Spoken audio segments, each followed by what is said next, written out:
Check me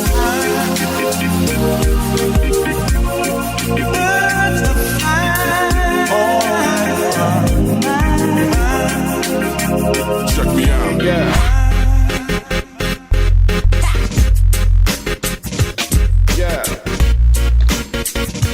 Hi, podcast people. This is Connor Doobie. Welcome to the Mile High Mentors podcast. Really appreciate you. If you're listening to this right now, really appreciate it. We are here to bring you insights, incredible information, and connect you up with the top leaders, influencers, and mentors in the state of Colorado. That is the premise behind Mile High Mentors. And so I hope you guys get lots of value, especially from this show. I'm super excited to share with you. By the way, no matter what platform you're listening to, whether it's YouTube or Spreaker or SoundCloud, make sure that you subscribe, give us some feedback.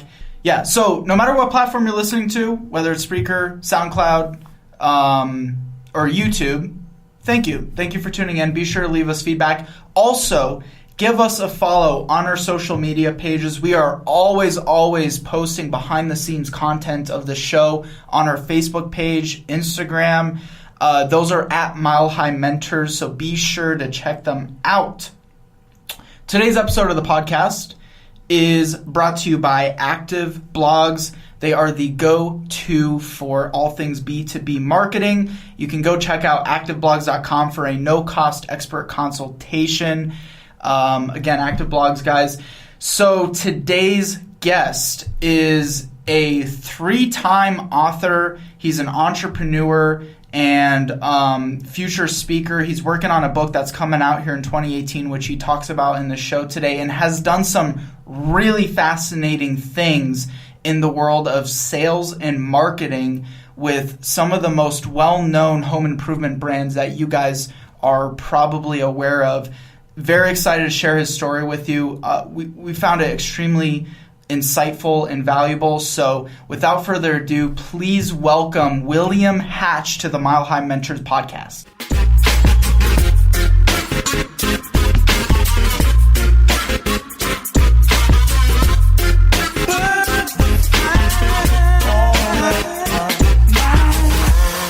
First off, thank you so much for coming down. We're excited to have you here on Mile High Mentors podcast. And where was I going with that? I had something I was getting at there. Yeah, so did your other 2 books go to the top, to the big 5? Or no, but this will be the first one. There are 2 others. This is the important one because it really... And also be sure to speak up a little bit, because should I scoot this in a little, Julius? That's fine. Okay, cool. Yeah, this is the important one because it talks about really the philosophy of investing time in relationships when you're talking about selling. Yeah. And there's so many different, I guess what you might say, sales doctrines, seminars and books and things like that are out there. And so this one sends the right message, and then the other 2 books are supportive.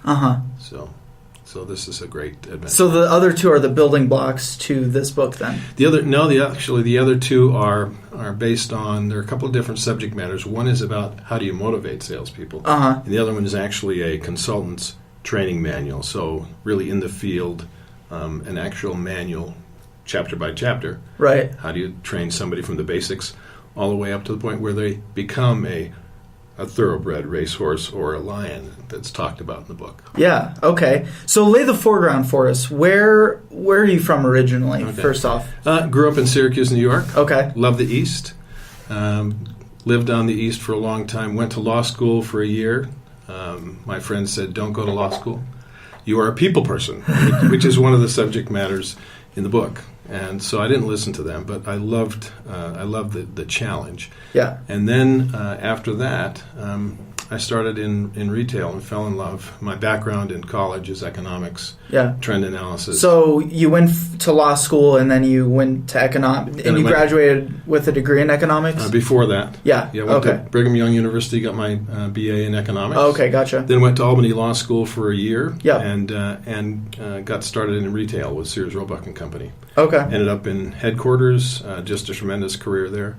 And then, interestingly enough, left did some consulting on my own, worked for Kraft Foods, an ad agency, and then got back with Sears in their home improvement division. And that's where all the sales training, being a commissioned salesperson, that's where this experience really all began. Mostly with Sears. And then as a national trainer with Champion Home Exteriors, based out of Cincinnati. Now go back. Was your family salespeople or entrepreneurs, or there were so many lawyers? I figured I was going to be a lawyer. Oh, so you came from a family of lawyers then? Yeah. In fact, it wasn't until I got into retail. If you ever have this experience, when your kids go to now, what did you not like about law? About doing law school? Okay, segue. It was really the people. Yeah. To be really honest, they're different. We talk about people. They were more concerned about learning the law from the standpoint of how can I use that to help my client instead of what's right or wrong. And that there was a little conflict there for me. But then getting into retail, if you ever have this experience, when your kids go to school, they do a couple of things. They do what are the eye colors of all your heritage, what's the hair color, that kind of stuff. But they never do what's the vocational track. I discovered after that there was a heavy retail track, so we all get it kind of naturally. Right. Gotcha. So I ended up with retail, and when I came back the second time to Sears with Sears Home Improvements, it gave me an opportunity to basically start from the beginning. And so you work your way up from a commissioned salesperson through a field sales manager, and then I ran 3 districts. Each one of them became number 1 in profit and sales in my second year. That was Washington. Now, how old were you when you first got your foot in the door at Sears? Oh gosh, probably about 25. Okay. Was there someone there that got you the position, or you just applied off the street? A friend of mine was running the shoe department. Okay. No kidding. And we had 2 kids, a law school alone, living in my parents' basement in upstate New York. And I'm like, okay, great. Now what am I going to do? What am I going to do?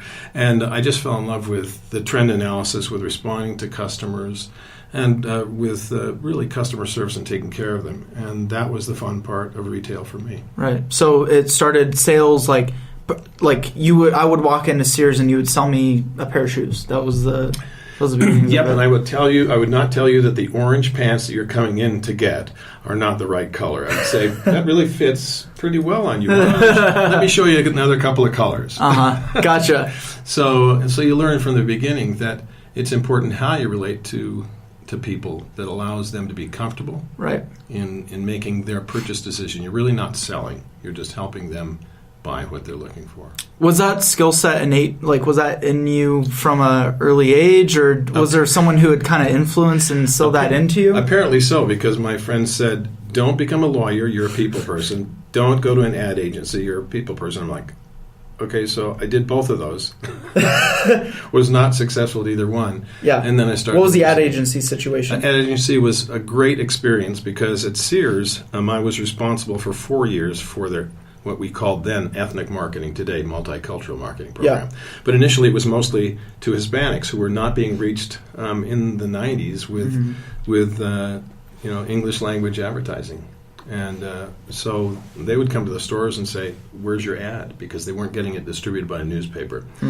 And so over 4 years, it was a tremendous experience there, to the point where my program was recognized on the front page of a business section in January of 1996, LA Times. Wow. As being Sears' number 1 in ethnic marketing. Wow. But it was really on the basis or the foundation of the fact that we were reaching out to a customer who was loyal to Sears but really wasn't being talked to. And so we did a number of things that reached them in direct database marketing, in newspapers, in magazines, in addition to the radio and TV that all of our competitors were on. And so it distinguished us. So then I left there and went to this ad agency in LA called La Agencia de Orsi. And that was a Spanish language all-state insurance account director position. So that was fun. What was your connection with the, I guess, with that ethnic group that allowed you to be able to understand how to market to them efficiently? Well, first of all, when I was 20, I was in LA, in California for 2 years. Yeah. And you learn Spanish Muy bueno. Yeah, right. It's so much easier to learn a language, and we say in Spanish, en la calle, in the street with people, Yeah. Rather than in books. I was not good with languages. Yeah. Okay with math and science, but not languages out of the books. And then it was not as hard to learn in person. So with that cultural background and with the language capability, it made it natural. You're totally fluent. Yeah. Wow. Totally. Just from living in 2 years. California. Well, in California, or Miami, if you don't speak Spanish, you don't do business. So, yeah, really. So it's a great thing. So that's how I got into the ad agency, and then I came back to Sears with an opportunity with home improvements, but it was a friend of mine and just started over again, and it was a tremendous ride. Mm-hmm. And the reason it was kind of exciting was, and for anybody who's in sales. If you are in commission sales and you don't make any money unless you make a sale, you learn quickly what it takes to connect with someone. And for me, it was just natural because the people was really the fun part. Mm-hmm. That's what makes selling enjoyable. That's what makes it something you can do for a long time and not burn out. It's the relationships, the people that you meet. The stories are just phenomenal. In the book, Ride the Horses, Feed the Lions, the stories and experiences that I and other people had are shared there because it gives you an understanding of, okay, what do you do in this situation when this happens, in this sale? Mm-hmm. And now, what kind of sales were you doing at this home time? Improvements? Right. So how did this work? This was for Sears at this point, right? Yeah. And so this was all straight, again, to like consumers? You're selling straight to people? It was residential. It was in-home. Gotcha. Okay. So there you are. You're invading their space. And you're in their headquarters office. I was in retail in headquarters with Yeah. Sears, but the second career I had with them was really started in Denver. Yeah. Tell us about your experience at Sears Tower. Oh, my. What's interesting is when I went there, that was 1984, the Sears Tower had its own zip code. It was its own zip code. Yeah. There were 6,000 Is that still the case? Well, it's the Willis Tower now. Oh, okay, gotcha. But they're out in Hoffman Estates. Yeah. But it was so large that so many people there that from a mailing standpoint, they just assigned it a zip code. And what you learn in I think in almost any corporations, it takes a while for you to know kind of where the roads go. How do you get things done? Who's in charge of what responsibility? After about 2 years, I kind of knew where things were. My first assignment was as a promotional planning manager for the automotive category. So in other words, you're responsible for all the ads, approving basically ad spaces, not the creative of it. But you're allocating assets to different buyers and assistant buyers. So that was challenging. That took me to the corporate marketing department, and that began just a great run, which included the MultiCultural Marketing. Mm-hmm. And I think the thing that's interesting about any corporation is it really started out as kind of a person's philosophy. Walmart was Sam Walmart. Yeah. When you think about Sears, what do you think of? You think about that wish book. Well, the wish book was very popular up to a certain point, and then they closed down the catalog. Now, what is the wish book? Because I don't know Okay, so that may have been a different actually, time. what's interesting is it's being reintroduced this year for Christmas. Huh. The wish book. Do you know the wish book? Maybe. Well, you wish you did. If you took, I didn't know that was like a part of their. I'll walk you back. Let's walk back. Okay, take us on a journey. I'll walk you back from when there wasn't the internet. Okay, let's go into the 1800s. Stop. There wasn't such a time. just stop right there. Ask. That sounds horrifying. Ask Al Gore. He did invent it. But anyway, if you go back in time, how did you get stuff if you were out in like Kansas or Oklahoma or wherever, where you really didn't have a big metro like Chicago or New York? Right. The wish book was a catalog where you could basically buy anything, as long as it could come. You could even buy a house. If you can imagine a rail car... From Sears? Yep, from Sears. If you can imagine a rail car rolling up off of a spur somewhere out in greater America. Right. Nothing but dirt and that family. Okay? And it could roll up, and you could take every nail, every piece of wood. I mean wood that was already weathered and aged. And you would... all the windows, everything. There are houses across the country that identify with Sears in that period. Carter and Reagan both grew up in a house that was a Sears house, and they're called craftsmen. So if you take that back, now people were used to, for 100 years plus, getting that wish book around Christmas. It was the catalogs during the year, the general catalog. But at Christmas time, you would get this wish book, and kids truly, for decades, would go in and mark the things that they wanted for Christmas. And so you as a parent are like, why is this kid ordering a house? Well, yeah, right. What? Okay, we'll get you a small dollhouse, not a dollhouse for you. But anyway, you would go through. Hey, you don't know. Maybe I roll like that. Hey, listen. Everybody needs a doll, one form or another. Anyway, so they would really truly make a choice. Yeah. Of what they were looking for at Christmas time, and the parents would then check out to see what they picked. Yeah. So it became a culture. They're actually reintroducing that. Now, were you behind the compilation of that wish book? Like when you were in the what was your title when you're kind of at the? I was a tippy retail top of sales marketing manager, so I was really responsible for working with all of the departments. Mm-hmm. Everything from the advertising that was placed all the way down to a graphic sign in a store saying this is $9.99. Advertising as far as anything in the store. Gotcha. Clothing, automotive, every single product. That has to take place, and you're 52 weeks of that. Uh-huh. And your ads are on Sunday and sometimes on Thursday, so you have different things. Imagine the complexity of that. What was the most outlandish marketing approach you guys came up with that maybe never hit the market? That didn't hit the market? I think they all hit the market. All of them. But one of the most fun challenges for me, besides the multicultural marketing, which is by far a great experience, was I was responsible for rolling out and implementing a national advertising campaign. Mm-hmm. Here, Bill, you just go do that. And it was called, the tagline was Sears, your money's worth and a whole lot more. And that was in 1989.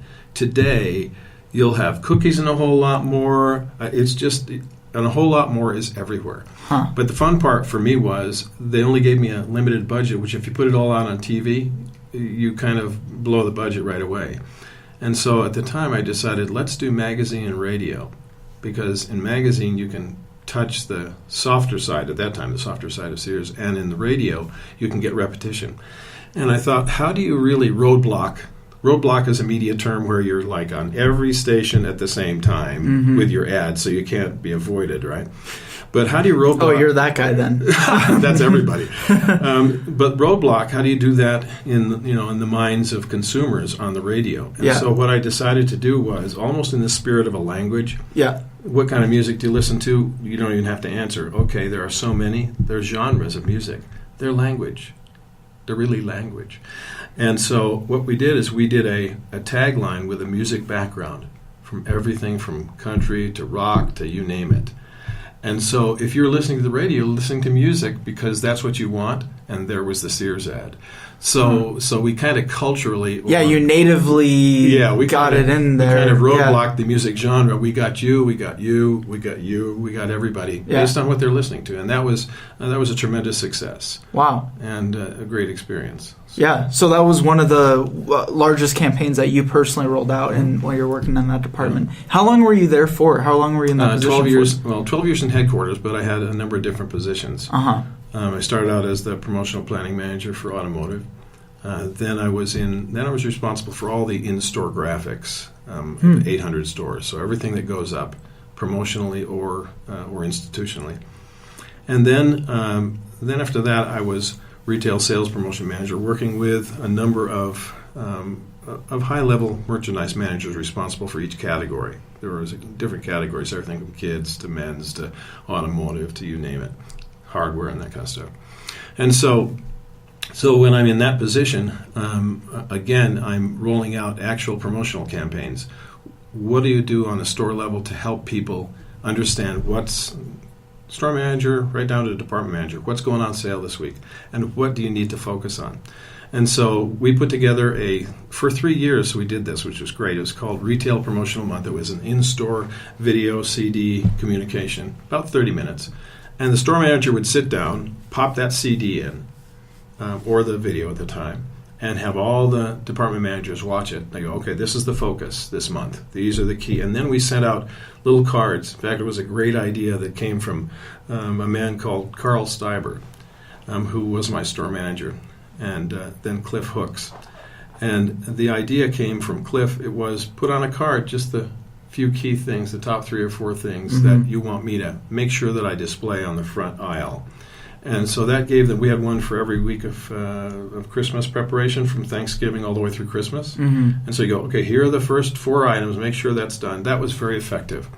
But for 3 years, it was really producing very much like a program like this. Imagine every month that I'm the producer of a video that's going to go out to 800, and I'm 800 stores, and I have executives that they're going to be on camera, and, how do you prep them, and I'm writing the script, and we're putting all that together. That was great. It was like, producing Ellen every week or something like that. So it was great fun. But the challenge... That was all internal. That was all internal. Team, yeah. Yeah, but also it was on camera. I had to be on camera in those things. And we also took it on the road. We went to Charlotte, South Carolina. Is it Charlotte or Charlottesville? Anyway, where they had I think Charlottesville. Yeah, anyway, where they had that hurricane that was just so devastating. Yeah. I went there and to a number of places. I went to Hawaii once to interview store managers. And I sat down with a store manager in South Carolina, and everything was devastated. It was, if you could see this scene, it was as if, here they have a lot of pine trees. It was as if, in fact, I saw this when I was landing. It's as if you took a Craftsman lawnmower at about 20 feet and could just cut all of the trees off. They're all gone. They're nothing but stubs. Jeez. That's what the hurricane did. Yeah. And so as I'm interviewing this guy, he's the store manager, and his first priority is what happens to our people. And so he would interview each one of the salespeople or the people that worked for him and said, okay, what do you need? I need a refrigerator. Okay, your refrigerator is going to cost you $50. What else do you need? So Sears basically took care of their people way below cost because their homes were devastated. They lost everything, had to start over. So those were the kinds of experiences and interviews that we would have. It was tremendous. Yeah. How come you guys didn't use that for marketing stuff? Only internal. It was an internal communication vehicle. It was proprietary. You wouldn't want to have that out there so that your competitor would know exactly what you're advertising this week. But it was very instrumental in helping implement exactly what the company wanted to in a simple and easy way. And most of the things that we run into in the way of challenges in life is about communication, isn't it? It's like, hey, what's going wrong? You don't understand what I'm saying, or you don't understand what I want. And so business is a lot of communication, and that was a great run, a great time. I think the thing I had the most fun with, and I share some of these things in the book, was when it came to the marketing to Spanish-speaking people. At the time, the media that reached them was just radio and TV. That was it. And so everybody was on radio and TV, so you couldn't really distinguish yourself from your competitors. Right. And so the newspapers were not audited. Basically, you'd have a neighborhood or a town or a city's newspaper. It wasn't really audited, so your advertising manager wouldn't place an ad for Sears in a Spanish language newspaper that wasn't audited. Business, right? And there were really no magazines. In fact, the newspapers that were out there, the largest circulation was 110,000 households, and that's against 9 million households. That one was in L.A. There were, at that time, 4 or 5 million people, right, Hispanics, and you weren't reaching them. Same thing with magazines. The largest magazine, Imagine Time magazine, compared with 110,000 copies nationally for a Spanish language magazine. So I created a magazine. We didn't have one. So we actually created and funded a national Hispanic magazine called Nuestra Gente, Our People. Wow. And then newspapers, we went to 6 major markets and said, okay, your circulation is 150,000. We want you to triple it, and here's where we want you to put it. And by the way, would you put 8 pages of ROP, which means just run-of-the-press print advertising, in Spanish, in a special insert, one of those Sunday inserts used to be. Right. You'd have about a 24-page insert. We said, okay, put those in these households and then run your regular newspaper. So that reached like 3.5, I think nationally about 3.5 million people. And so it gave us newspaper plus magazine plus radio and TV. And the only other thing we didn't have was database. We didn't have any names on the database. And so we did a lot of cultural events. Pretty soon we had people signed up for Sears credit cards. And there we go. It was a tremendous program. Yeah, were a lot of the other competitor companies working in that ethnic group at that point? They were, but we made these other media types, the pieces. Yeah. Database, magazine, and newspaper, exclusive to Sears. Mm-hmm. And so that was how we beat our competition at that point in time. And in 4 years, we rose to the top of multicultural or ethnic marketing, both African American, Asian, and Hispanic. Wow. And how'd you market to those other groups? What's interesting... What did you have to do differently there? It's cultural. Yeah. Okay, on some level. Sometimes it's language. For Asians, there are so many Chinese languages, so many different dialects and so forth. What we did basically was we still went in English with our print ads, but we made it culturally relevant. Same thing to African American consumers. We did not really have to worry about language. We wanted to basically increase the amount of exposure of African Americans culturally in our ads, and also do something that speaks to them. Wow. And it was a great learning experience, quite a challenge. Yeah, a lot of fun. Sounds like it. So something I always like to ask a lot of people is, in that time, was there someone who was really an influence on you and was kind of helping you rise up in the corporate world there? What was that kind of driving factor, or who was that person for you? Yeah, it's interesting. Who were your mentors? There was a man called named Tom Morris. Yeah. He was the vice president of advertising and marketing at the time. Mm-hmm. And what's interesting is some of us out there, I guess it's like there's an emotional plagiarism. If you help me, and that's the only reason why I got ahead. And so, you kind of go, no, I'm just going to do my job, and if it works out, great. I didn't know that by doing the things that I was doing, that I acquired a mentor in Tom. And pretty soon I found out that the things that I wanted to do, I had budgets for. And one of the things that's, I think, important to anyone who's in a position where they want to make a change for the better is, do you rein them in and manage them, or do you give them their reins and let them run? And it's the same thing in sales. If I were training you for sales, mm-hmm. I'd be concerned that you did this exactly the way that I tell you to do it.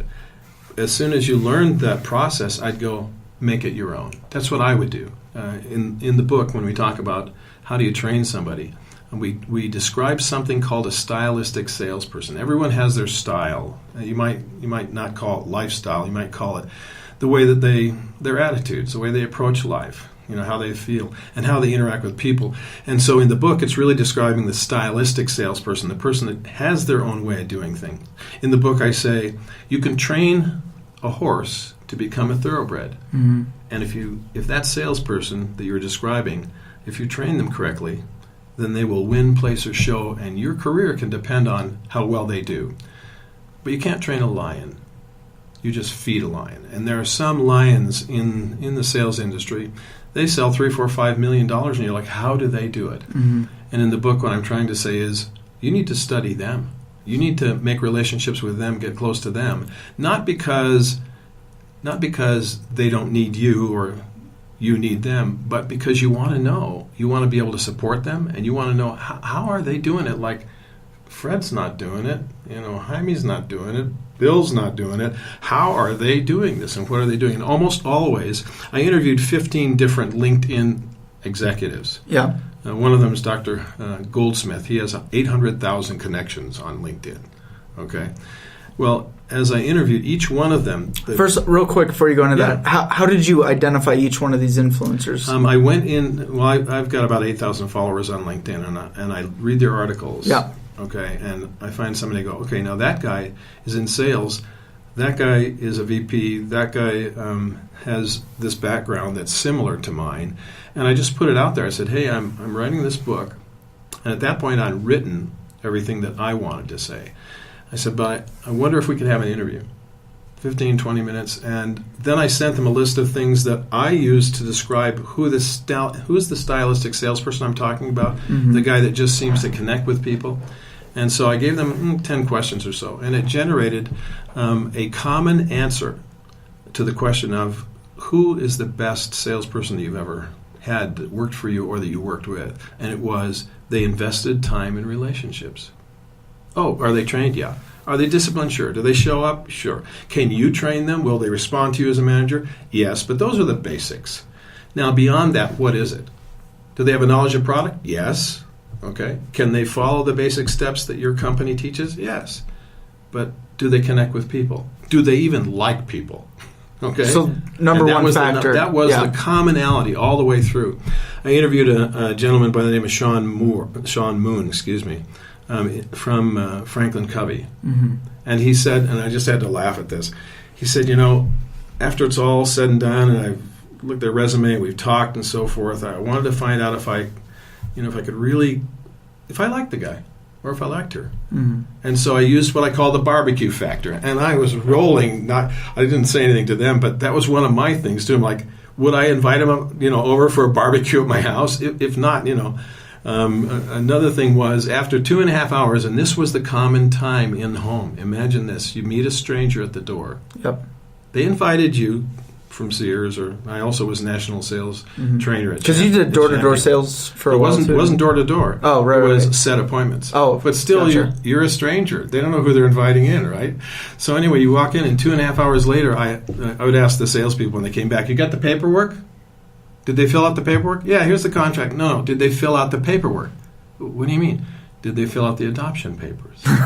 In other words, did they like you that much? I don't say this in the book. I took it out. But if there was somebody young like you, I'd say, did they introduce you to their daughter? Right. And it's all about, and I guess I replaced that with, how did the dog relate to you? Did the dog like you? But pets can sense whether you're the real deal or not. And today we call that being authentic. And it's just being yourself. And I just had so many great experiences that what I felt that I would do, I was national sales trainer for Champion for a period of time. And I thought, you know what, I need to write down all these experiences I've had.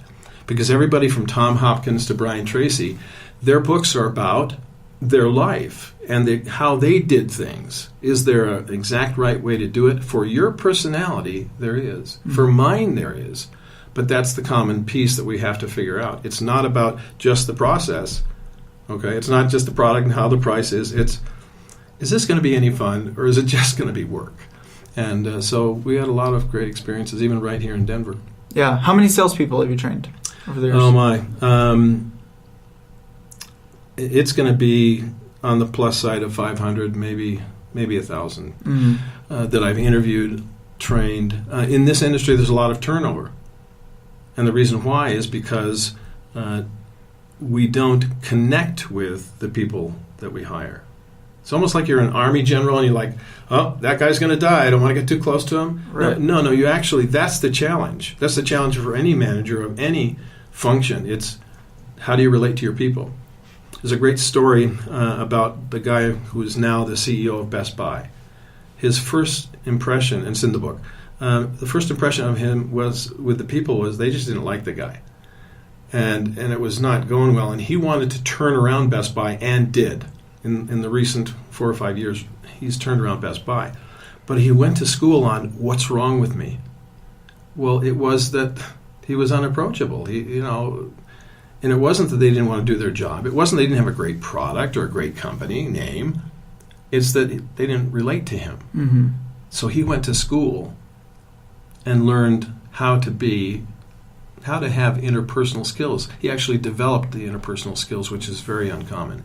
And now his reputation at Best Buy with all of his people nationwide, when he walks into a store, he's like celebrated, not because, oh, here's the boss, but because of who he is. And it's not always something that is easy to do, but he became who he needed to be and who he was actually authentically.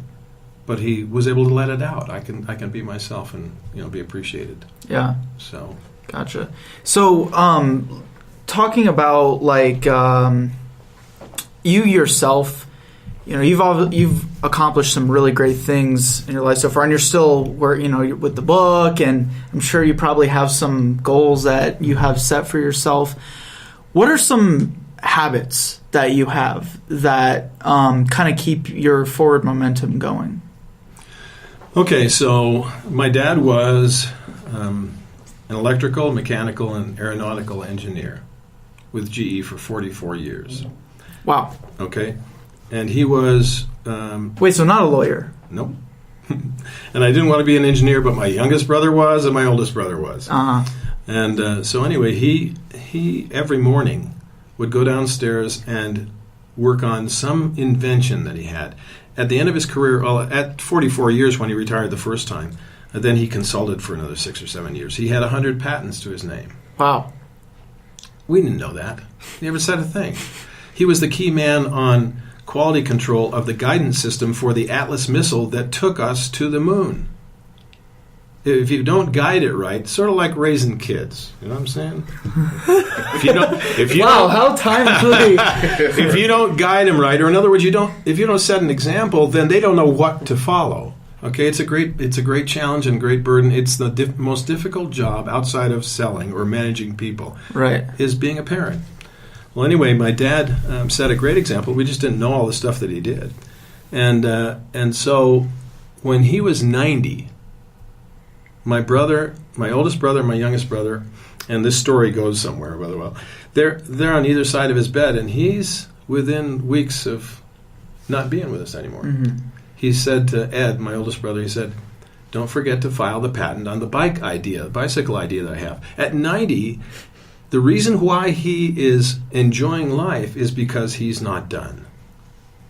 And he basically what he was teaching me was, in fact, I called him one time after I'd worked for 25 years, and he had worked for 50 years. Okay, I said, "How did you do it?" I'm like, "I'm only halfway there if I follow your example." He said, "I got up in the morning and I went to work." And that's just a great culture of taking responsibility. So anyway, he had all these. He set the examples of being creative, but I think the real thing that's driving me is the philosophy that you never retire. And so what I've done is take my "I'm not going to retire," but put into what do I want to write about. The first book that I wrote was actually a self-help book. You see, the real problem is you won't forgive somebody that really busted your chops. I'm just saying, life is a challenge, isn't it? And that's one of the most difficult things. So the book was about trying to let go. Yeah. Okay. About what time did you write this book? This was from July 2012 to October 2012. I would write it on the weekend. Huh. It's not yet published because And what were you doing at this time? And I was just working. Working where? Yeah, I was working at Sears, running the district here in Denver. Okay. Okay, and so I'm like, I got to get this out. And so I was writing that. I would write 30 pages on a weekend, single-spaced. So I realized that writing is about letting your heart tell your mind what to say. Okay? It's really what we feel that's important to communicate to somebody else. Because that's the language that you need to translate before you really understand somebody. Okay. Was there someone specifically like an end audience in mind that you had when you were writing your first book? It was because we had a divorce after 20 years. Mm-hmm. And so I woke up one day and I'm like, what am I supposed to learn from this? And it was take total accountability for your part in it. And then I woke up the next day realizing that you can make different changes the very next day. You can make different decisions and choices. And so it's not over. You may make a great mistake, but you can learn from that. And so that was the first book that I wrote. And there are like now 3 or 4 other books besides the 5 that I've written. And now I'm in the publishing lane. I'm like, okay, now I got to start to do the first one, publish it, get it out there. This one has a great message because right now we are in kind of a technological approach to selling. That it's really about the product, and it's about artificial intelligence, and it's about, it's all this. Where do we get artificial intelligence from? We program it from a person who has intelligence. So where are we going with this? If we run out of people that are pretty smart, like Einstein, then I guess the robots are going to go, We need some input, right? There is no such thing as artificial intelligence. I was watching YouTube, and this is a great one if you haven't seen it. They've actually got a robot that will do a backflip. Yeah. Did you see that? I did. Okay, so Some freaky stuff. My post was, after that, it was, and then they invented people. Yeah. Because people can do stuff that no computer, and there is never going to be artificial intelligence. In fact, the fun part of life is people. Interesting. It is people. It's the first time I've heard someone put it that way. Yeah. That there is no artificial intelligence. It is our intelligence. Yep. And there's one book that will be out there at some point in time, and that's about what is intelligence. What is it? So when you run out of answers, okay, and you've checked everything, and you're like, I am done, where does that little idea come from, that little piece of creativity? Yeah. Good old Thomas Edison said, 9,999 times I tried to invent the light bulb. And then all of a sudden the switch went on, and the 10,000th time. What was that? So that book at some point in time will be written. What is intelligence really? Is it genetic? Did I get it from Einstein, my dad? Is there something else besides that? And where do you feel your own creativity from? Because it seems like that's an important thing for you. Yeah, is creativity. Yeah, the only thing they don't teach you in college. Did you go to college? What's that? Did you go to college? I did. Where'd you go? I went to Metro. Okay. The only thing they don't teach you is how to solve problems. Because there will be new ones.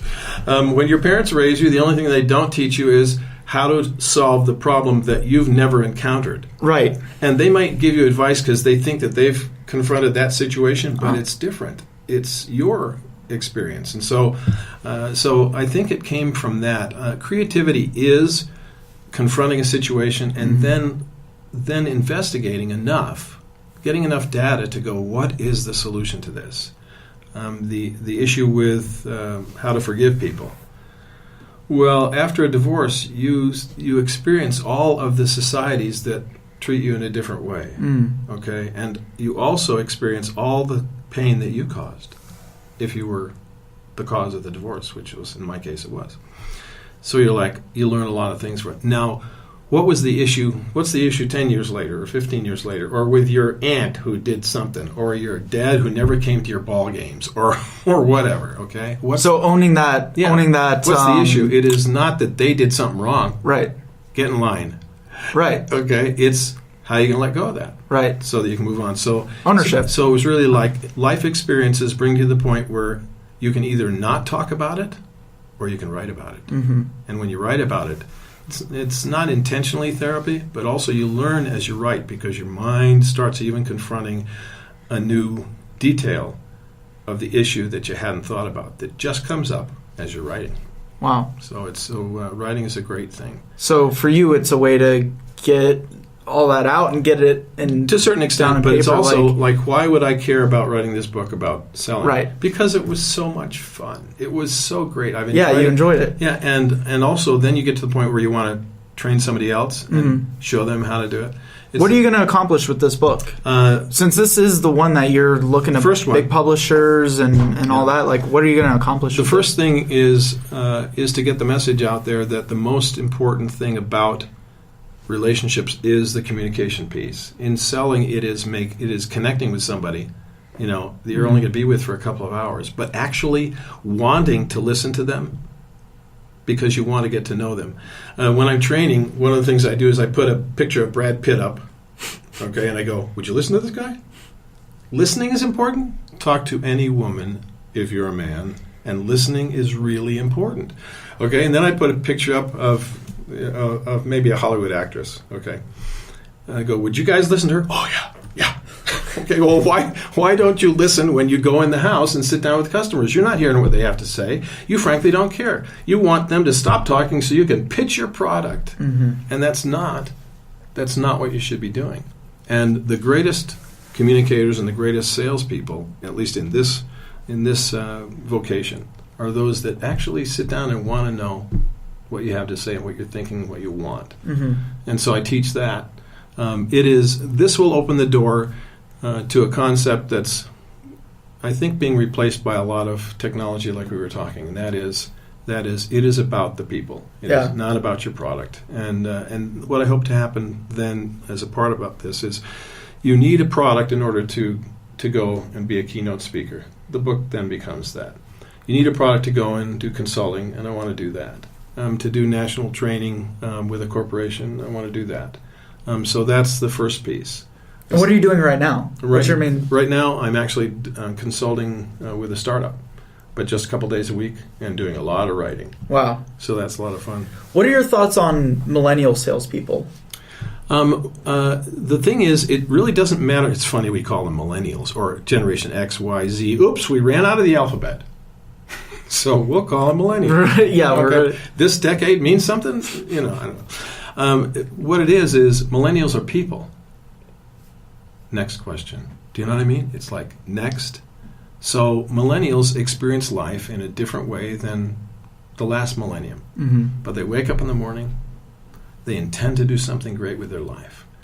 They need certain products. Matter of fact, what's kind of funny is, again, back to my Sears days, we would lose a consumer at 14 because she's not going to buy something from Sears or some clothing and stuff like that. She's going to go somewhere else. Then we would get her back with her husband when they got married.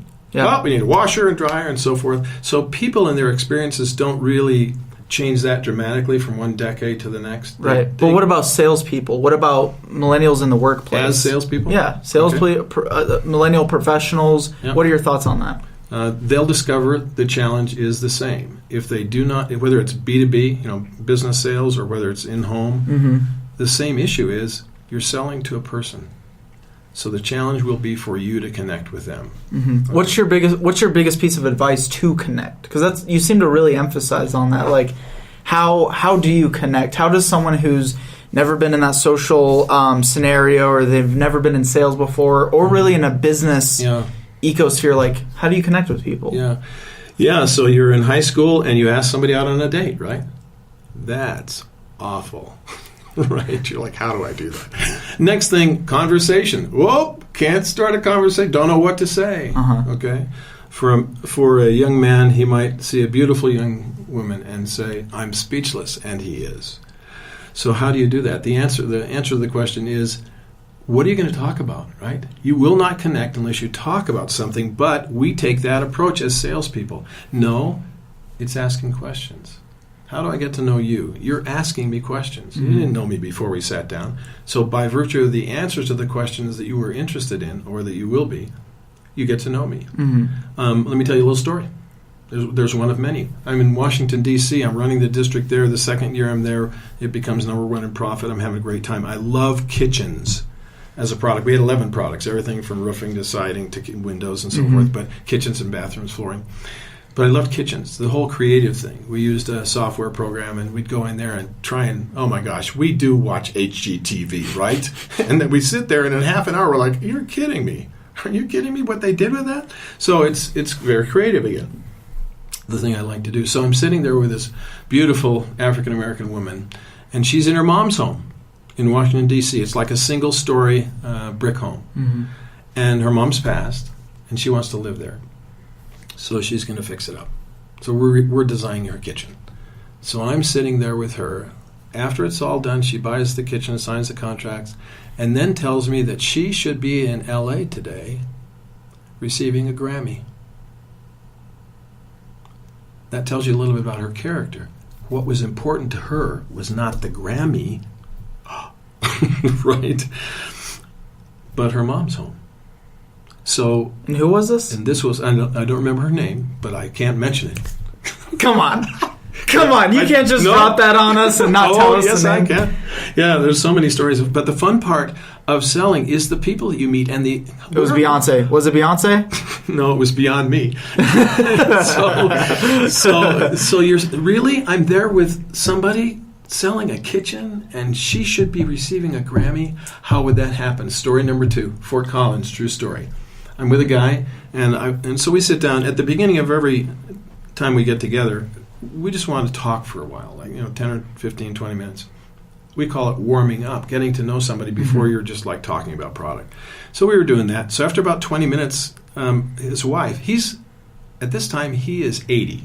His wife is probably 71, 72. She goes, okay, Just tell him the story. I know you want to tell him the story, so just do it. Get it over with. So we get onto the kitchen. Obviously, she wants to get down to business. So he tells me that his dad was 84 when he was born. His dad was crazy. 84 when he was born. Like, okay, so I do a little math, and this is like the year 2000 for easy math.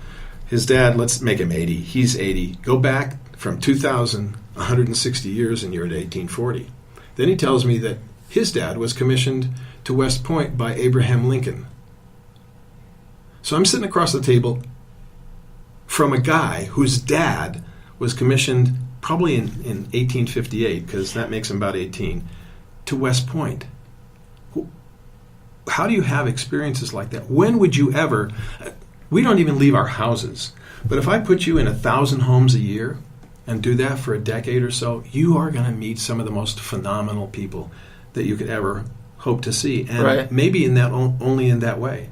So that, how would I explain to anyone, to a millennial, to somebody who's going into sales, if you wanted to learn how to do something and you did it 100 times, how good would you be at it? Better than zero, absolutely. Yeah. So just do it. It's experience. Just do it. Nike. Just do it. Yeah. And just like it. But you really have to ask questions in order to get to know somebody. And they want to talk about themselves. Right. When you're on a date, don't talk about yourself. Ask questions. Okay. I think that point alone is massively valuable, and I don't think a lot of people realize that too. Is ask questions, or how to ask questions, even. Yeah. And then listen. Right? Yeah. Not too common. Yeah, that's great. Couple quick questions before we wrap up here. Number one, who is in Colorado? Who's the very next person that you highly recommend we get on this show? Well, in Colorado, all these guys that I interviewed are all over the country. Or maybe he's coming into town, or who's the first person we should go interview after this? Not the first person. There is another one of my mentors, and he does come to town every once in a while. His name is Glenn Moore. He's now working with Anderson Windows. He is working out of the New Mexico office. They're renewal by Anderson, and the reason why I use him is not because of the home improvement connection, but because of who he is. Mm-hmm. He said to me, well, okay, so I am in LA. I'm working for La Agencia de Orsi, a Spanish advertising agency. I am the account director. Actually, in the book, I tell the story that there was somebody behind the scenes that wanted to pull the rug out. 4 months later, I'm gone. The woman that I'm dating after my divorce is in town, and I walk down with my little box full of stuff, and I go, I just got fired.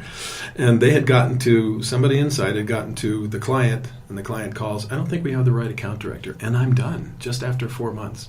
So anyway, I go back to Colorado, and I'm like, I got to get a job. And I'm just dating this woman. And so there's an ad in the newspaper about working for Sears. So I go in. And I've never done commission sales at that point. I did in the store, but they come to you. Mm-hmm. And so I'm sitting across the desk from Glenn Moore, and he's the district. He was in Sears at the time. He was district manager of home improvements for Denver. Wow. And he says these words, I think you can do it. And I think in a lot of things in life, somebody, whether it's a parent or whether it's somebody that you have a relationship with, if they can say to you, yeah, I think you can do it, it makes all the difference. And that man is somebody that would be great for you to interview. So many experiences. A Native American. Just a phenomenal guy, Glenn Moore. Glenn Moore. Great. And when can we expect the book? You can expect the book in 2018. My agent and also the developmental editor says you got to give it 6 months of, because there are top 5 publishers in the country. You can always. Who are they? And I can't say their names. Oh, okay. Just because I don't remember all 5. Okay. But anyway, that's a key thing. Always remember the customer's name. Okay? But anyway, you can always publish a book. Anyone today can publish a book. Yeah. And feel good about it. I've got a book. But they really see the merit in it and want to push it to the top 5 to see if they can place it. So I would say probably mid-2018. Okay. In the meantime, Awesome. I will be doing an audiobook of it. Okay. As soon as it's completed. I was working on it today. And then also I'll be doing some consulting and using some of the principles from it. Awesome. And how can people get in touch with you? They have to look on the screen and see the CG that I gave this fine man, and it'll have phone numbers, but you can reach me. I actually have a cell phone. My company is called the Titan Global Group. Cool. And you can reach me at 925-337-0853. And then also there's an email address. You can easily reach me at wdhatch1@gmail.com. Mr. Hatch, Yes, it's sir. been awesome. Thank you so much. Really appreciate Thanks so much. having you on the show and everything. Appreciate it. Yeah, that's it, guys. Thank you so much for tuning in. Be sure to go, give us a follow, give us a share, give us a like. Please subscribe. We're on SoundCloud and Spreaker. I got those right. I didn't say the bad one this time. And also Instagram, guys. We're at Mile High Mentors. See ya.